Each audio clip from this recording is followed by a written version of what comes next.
بسم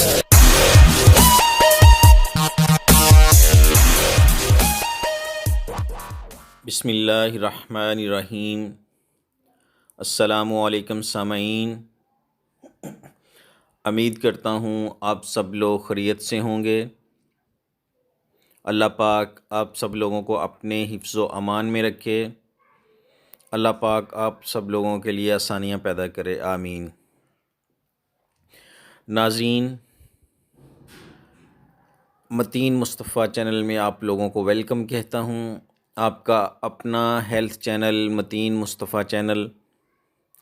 ناظرین، آج جو نسخہ آزمودہ نسخہ لے کر آپ لوگوں کی خدمت میں حاضر ہوا ہوں۔ ناظرین، یہ نسخہ ہے معدہ کے السر کے لیے، سٹامک السر۔ ناظرین، معدے کے السر کے لیے یہ بہت ہی مفید اور مجرب نسخہ ہے۔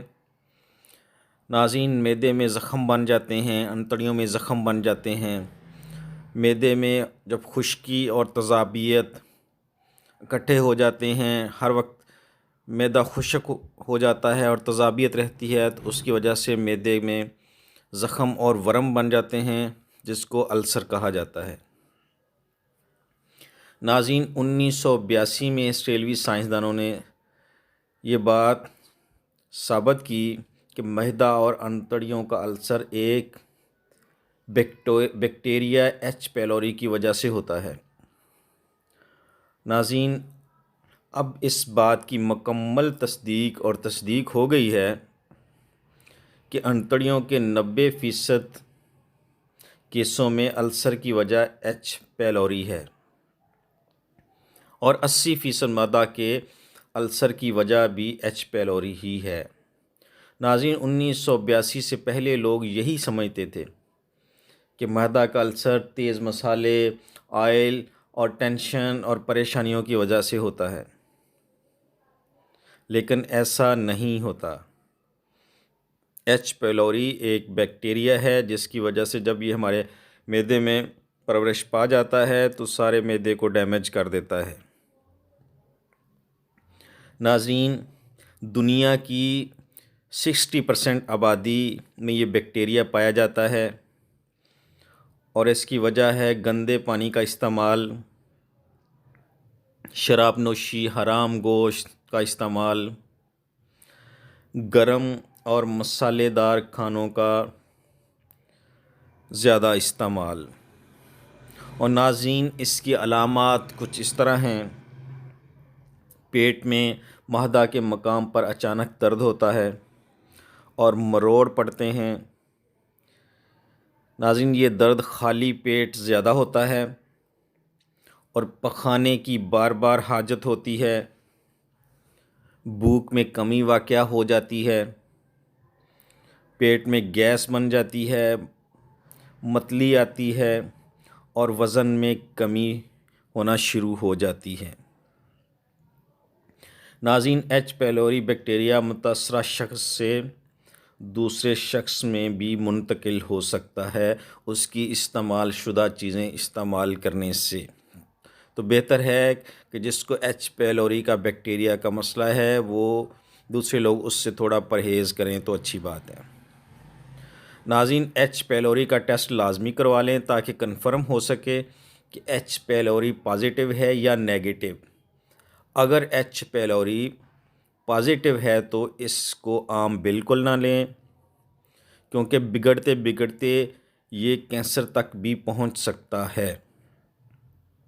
لہٰذا اس کا پراپر علاج کروائیں۔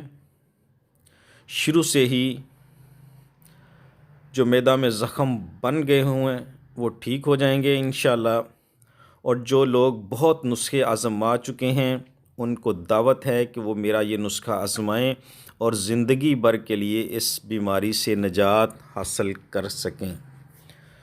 تو ناظرین، نسخہ نوٹ کرنے سے پہلے جو نیو لوگ ہیں وہ میرے چینل کو سبسکرائب کر لیں اور بیل آئیکن کا بٹن دبا لیں تاکہ میری ہر نئی آنے والی ویڈیو کا نوٹیفیکیشن آپ لوگوں کو ملتا رہے اور آپ لوگ اس سے بھرپور استفادہ حاصل کرتے رہیں۔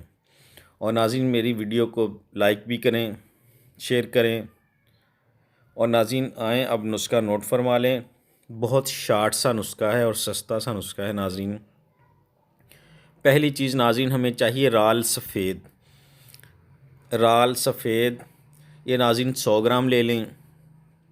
اور ناظرین دوسری چیز ہمیں چاہیے ملیٹھی، ملیٹھی بھی 100 گرام لے لیں، دونوں کو 100 گرام لے کر، اور ناظرین ملیٹھی کا چھلکا اتار دیں،